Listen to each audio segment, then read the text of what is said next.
नमस्कार मित्रों, मुफ्त के उपचार चैनल में आप सभी लोगों का स्वागत है।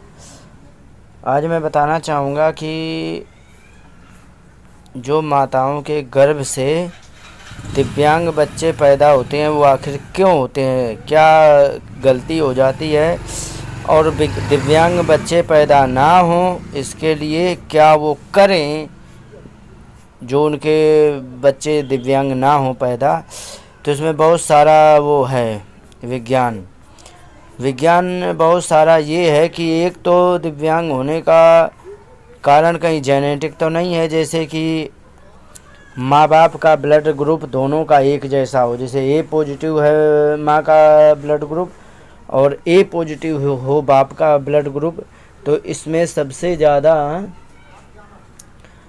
दिव्यांगता आने की संभावना होती है, दिमाग से कमज़ोर होने की संभावना होती है। इसमें एक थैलेसीमिया नाम की बीमारी होने की आशंका होती है। तो उससे क्या है कि ब्लड ग्रुप एक ही होने के कारण ये समस्या आती है, ये जेनेटिक समस्या होती है। दूसरी समस्या क्या है, जैसे कि आपने देखा होगा जिस समय ब्याह का उस समय निकाला जाता है उस समय उनके मिलान किया जाता है कि लड़का लड़की में क्या है, क्या होना चाहिए क्या नहीं होना चाहिए। तो उसमें एक मिलाया जाता है, जैसे कि नाड़ी दोष मिलाते हैं। नाड़ी दोष में जैसे आदि आदि दोनों की आदि आदि है तो गलत है, आदि मध्य है तो सही है, और यदि मध्य मध्य है तो गलत है, अंत अंत है तो गलत है, और यदि आदि मध्य है तो चलेगा, आदि अंत है तो चलेगा, अंत मध्य है तो चलेगा, अंत आदि है तो भी चलेगा, ये सब चलता है। लेकिन एक ही जैसा नहीं, तो ये क्या मतलब है, ये ब्लड ग्रुप ही होता है जिसको मतलब पंचांग के माध्यम से ब्राह्मण देखने का प्रयत्न करता है, तो ये होता है। तो इस प्रकार से ये इसीलिए कहते हैं कि अगर जो ये एक ही मिल गए तो इसमें संतान उत्पत्ति में समस्या आती, तो थैलेसीमिया नाम की समस्या कब आती। इसीलिए गोत्र भी देखा जाता है, ताकि सीधी सी बात 100 बातों की एक बात कह दी जाए कि केवल डीएनए बदलना ही चाहिए, पति और पत्नी का डीएनए अलग अलग होना ही चाहिए, ये देखा जाता है। डीएनए देखा जाता है गोत्र से कि यदि कश्यप गोत्र है तो कश्यप गोत्र का डीएनए एक होता है, और भरद्वाज गोत्र है तो उसका डीएनए एक होता है।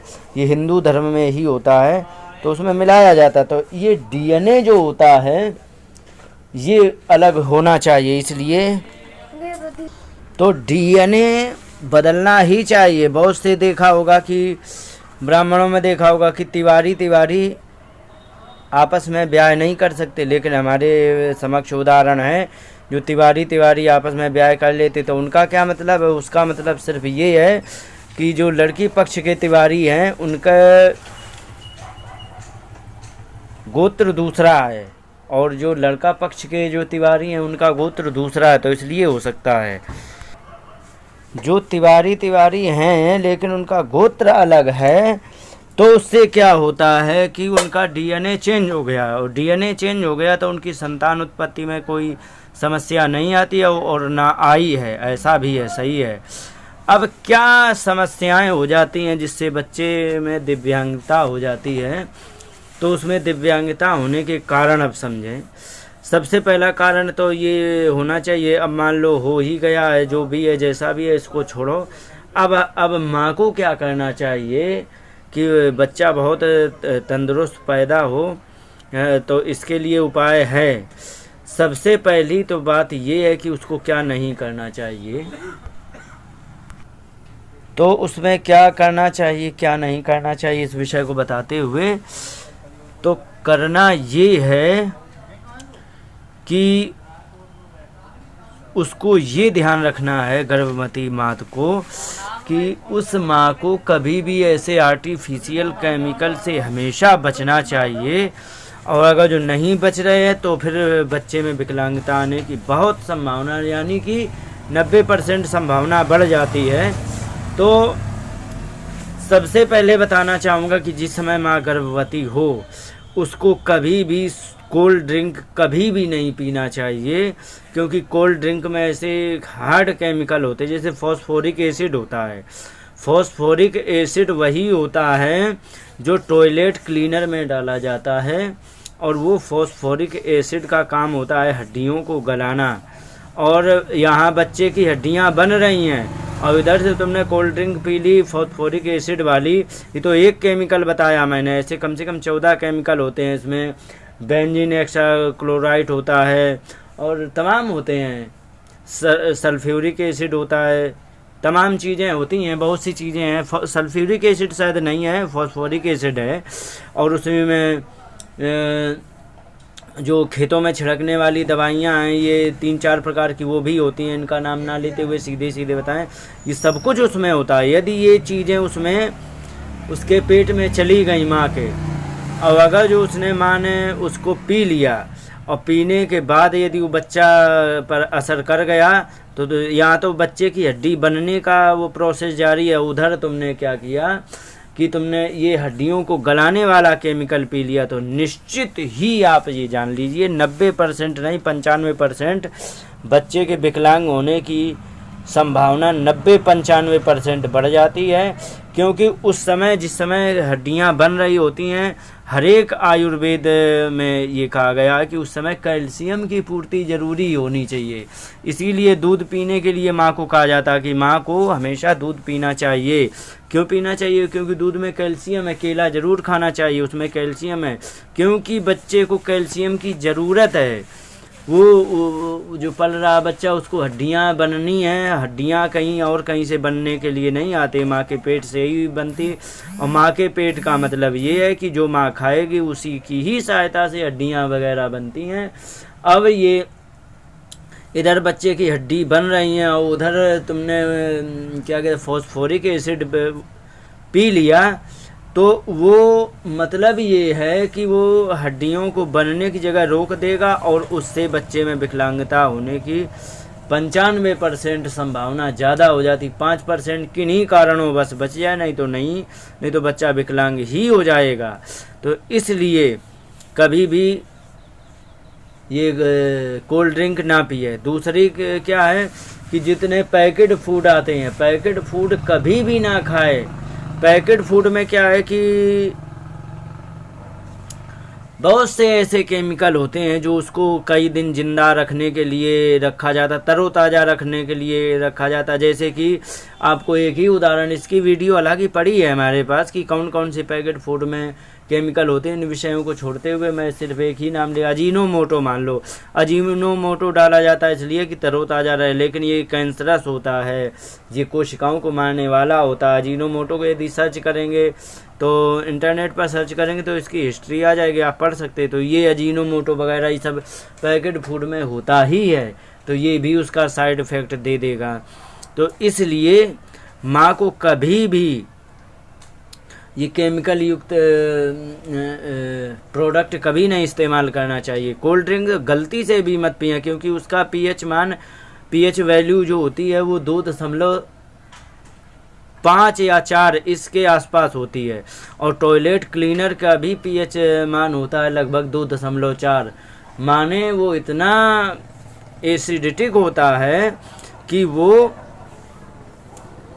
टॉयलेट के भी कचरे को साफ कर देता है। तो एसिड इतना हाई होने के कारण हड्डियों को बहुत जल्दी गलाता है, और यदि अच्छा भला व्यक्ति 4-5 महीने लगातार पी लेगा तो उसकी हड्डियों के अंदर छेद हो जाएंगे, हड्डियां उसकी कमज़ोर हो जाएंगी, हड्डियां सूख जाएंगी, हड्डियां कमज़ोर हो जाएंगी, हड्डियां टूटने का डर रहेगा, और हड्डियों से रिलेटेड ज़्यादा बीमारियां उसे पकड़ लेंगी, क्योंकि ये कैल्शियम को हड्डियों को गला देता है।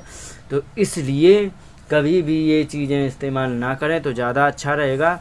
अब इसमें बहुत सारी समस्याएं तो केवल मैं माँ के लिए ले रहा हूँ, बहुत सारी समस्याओं का विषय ही नहीं चल रहा। तो इसको छोड़ते हुए मैं ये कहना चाहूँगा कि माँ को तो बिल्कुल भी नहीं लेना चाहिए, और बच्चों को कभी भी नहीं कोल्ड ड्रिंक पिलाए, क्योंकि वो हड्डियों को गलाता है।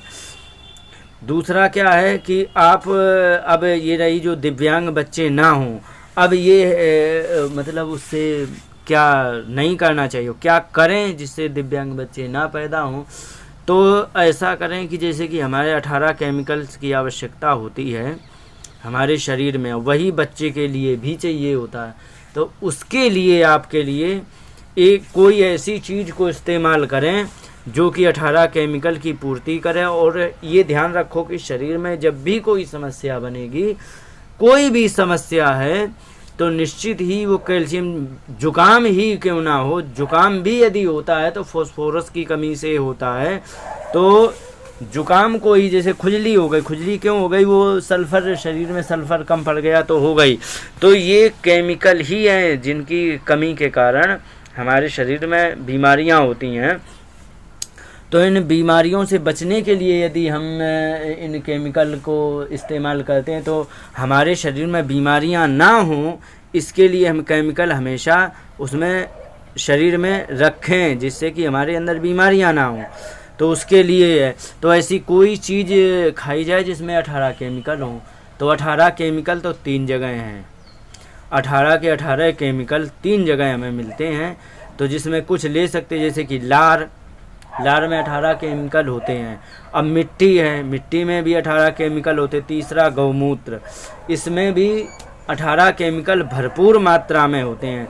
अब लार है, लार को तो बड़ा आसान उपाय है। लार है तो उसके लिए क्या करें, माता को सुबह सुबह उठ करके हल्का गुनगुना, हल्का मतलब ठंडा ना हो, बॉडी टेम्परेचर पे हो, या सर्दी हो तो तुरंत निकाला हुआ पानी, जैसे कि तुरंत ज़मीन से निकला हुआ पानी इतना गर्म होता है कि वो हमें गर्म एहसास होता है। तो उसको धीरे धीरे 1 गिलास 2 गिलास चाय की तरह पिएं। तो आपके जो ये 18 केमिकल हैं जो लार में हैं, ये अंदर चले जाएंगे। ये बहुत अच्छा काम करता है। एक तो अंदर के हाइड्रोक्लोरिक अम्ल को भी ये न्यूट्रल कर देता है। HCl हमारे पेट में जो रात भर बनता है उसको न्यूट्रल कर ही देता है। साथ में 18 केमिकल की पूर्ति करता है। और जो हमारे शरीर में केमिकल जो हमारे लार में है वो अंदर चले जाएंगे। अब ये तो हमारे शरीर के हमारे 18 केमिकल होते, क्योंकि लार कहीं से लाती तो है नहीं, ये हमारे शरीर के होते। माने ये कहने का तात्पर्य ये है कि ये जो केमिकल हमारे शरीर के हैं जो थूकने से बर्बाद चले जाएंगे सुबह सुबह, तो वो हमारे शरीर में वापस आ जाएंगे और ये हमारे हाइड्रोक्लोरिक अम्ल को भी न्यूट्रल कर देंगे। ये रहा। दूसरा रहा मिट्टी। तो मिट्टी को तो खाया नहीं जा सकता है। मिट्टी का केवल एक ही विकल्प होता है, जो 18 केमिकल आपको मिल जाएं तो इसका विकल्प सिर्फ ये होता है कि मिट्टी के बने बर्तन से में आप भोजन बना के खाएं। तो इससे आपको मिट्टी के भी 18 केमिकल मिल जाएंगे। ये मैंने बना के देखा है, इसका विज्ञान मैंने खुद अनुभव किया है। जो स्वाद उसमें आता है तो हमें किसी में नहीं मिला। इस विषय को भी छोड़ते हुए आपको इसका स्वाद लेना है तो आप मिट्टी का बर्तन लेके आएँ। कहने का मतलब ये है कि इन मिट्टी के बर्तन में बनाने वाला, अब इसके मिट्टी के बर्तन का प्रोसेस बहुत, मतलब उसका व्याख्यान बहुत लंबा है, अधिक नहीं कहूँगा क्योंकि इसी में समय ज़्यादा चला जाएगा। मूल विषय पर ही रहूँगा। तो इसमें भोजन बहुत स्वादिष्ट होता है। क्यों होता है, इसका क्या विज्ञान है, इसके लिए अलग से वीडियो बना दूँगा। तो ये मिट्टी के बर्तन में भोजन बनाने से क्या फ़ायदा होता है ये आप स्वयं अनुभव कर लें। जिसने किया है वो जानता है, जिसने नहीं किया वो कर सकता है। मिट्टी के बर्तन गांव-गांव घर-घर उपलब्ध हैं, प्रैक्टिकल कर सकते हैं। तो इस प्रकार से मिट्टी से हम 18 केमिकल ले सकते हैं। अब आई बात गौमूत्र की। तो गौमूत्र यदि हम पीते हैं तो इसमें सब चीज़ मिल जाए। जैसे नमक के में से हमें सोडियम क्लोराइड, नमक का सूत्र होता है NaCl। तो सोडियम क्लोराइड उसमें नमक का जो वो होता है, तो ये गौमूत्र में आपको पीते ही अनुभव होगा, क्योंकि वो भी नमकीन लगता है। नमकीन है तो मतलब उसमें सोडियम क्लोराइड है, और सोडियम क्लोराइड की यदि कमी पड़ गई तो बच्चा ब्रेन से विकलांग होता है। सोडियम की कमी से, सोडियम क्लोराइड नहीं, सोडियम की कमी से बच्चा दिमागी विकलांग हो सकता है, दिमाग से कमज़ोर हो सकता है। तो इसलिए गौमूत्र सोडियम की बहुत अच्छी पूर्ति करता है। और मतलब जितने हैं 18 केमिकल, सोडियम है, सल्फ़र है, फास्फोरस है, कैल्शियम है, जो भी है सब बहुत अच्छी पूर्ति करता है। इसका परीक्षण मैंने एक एक चीज़ पर किया, जैसे कि इसमें फास्फोरस कितना प्रभावी है। इसका एक छोटा सा उदाहरण बहुत संक्षेप में दे रहा हूँ कि अगर जुकाम हो गया हो, और जुकाम होने का मतलब है कि आपको फास्फोरस की कमी पड़ गई, तो फास्फोरस की पूर्ति के लिए अगर जो आप गौमूत्र पी लो तो मात्र आधे घंटे में ऐसी पूर्ति करता है कि आपको आधे घंटे में बात पता भी नहीं लगेगा कि हमें सच में जुकाम हुआ था। चलो ठीक है, जाने दो। तो ये 18 चीज़ों को पूर्ति करता है। इसको यदि आप करते रहें, गौमूत्र यदि माँ को आधा गिलास 50 ग्राम सप्ताह में 2 बार यदि पिला दिया जाए तो बच्चा सबसे ज़्यादा दिमाग से ब्रिलियंट होता है, दिमाग से बहुत अच्छा तेज होता है और शरीर से बहुत अच्छा होता है। सब चीज़ उसकी बहुत हृष्ट पुष्ट होती है, बहुत अच्छा होता है, ये होता है। तो इसलिए उसको, माँ को चाहिए है कि गौमूत्र पीते रहें और थोड़ा थोड़ा कैल्शियम की पूर्ति ज़रूर करते रहें, तो दिमाग से बहुत तेज होता है, शरीर से एकदम मजबूत होता है। कैल्शियम की पूर्ति ज़रूर करते रहें, विषय ये चल रहा था। तो कैल्शियम की पूर्ति के लिए क्या करें, एक आधे गेहूं के दाने के बराबर चूना और गन्ने के रस में लेते रहें। तो कहने का मतलब कैल्शियम की पूर्ति इसलिए करते रहें, हाँ ये बता रहा था कि वो चूना लें गेहूं के दाने के बराबर, गेहूं के आधे दाने के बराबर, और गन्ने का रस इसमें डाल करके वो रोज़ सुबह माँ को यदि पिलाया जाए तो इससे कैल्शियम की बहुत अच्छी पूर्ति होती है। और हो सकता है काला नमक डाल लें ऊपर से, थोड़ा बहुत पिसा हुआ, बहुत अच्छा रहेगा। तो ये यदि करते रहें तो कैल्शियम की पूर्ति करना। अभी मेरा विषय चल रहा था कि कोल्ड ड्रिंक क्यों नहीं पीनी, तो हमें कैल्शियम की पूर्ति करनी होती है माँ के पेट में, क्योंकि बच्चे को कैल्शियम चाहिए है, तो उसकी कैल्शियम की पूर्ति करनी है। और जो कोल्ड ड्रिंक होती है तो वो कैल्शियम को ख़त्म करती है, गला देती है, निकाल देती है। अब अगर जो माँ के पेट से यदि कैल्शियम निकल गया तो बच्चे को विकलांगता से कोई रोक ही नहीं सकता, क्योंकि उसको कैल्शियम की ज़्यादा ज़रूरत है। उसी समय कैल्शियम को नष्ट करने का तुमने पदार्थ ले लिया तो वो तुम्हारे जीवन को नष्ट कर देगा। इसलिए इन चीज़ों का ध्यान रखें, और इस प्रकार से यदि आप बच्चे को आप पेट में परवरिश कर रहे हैं तो इस प्रकार से करें तो आपका बच्चा विकलांग होने से पूर्ण रूप से बच जाएगा, कोई पोलियो की समस्या नहीं आएगी। और इन्हीं शब्दों के साथ बात को विराम देते हुए नमस्कार, जय हिंद।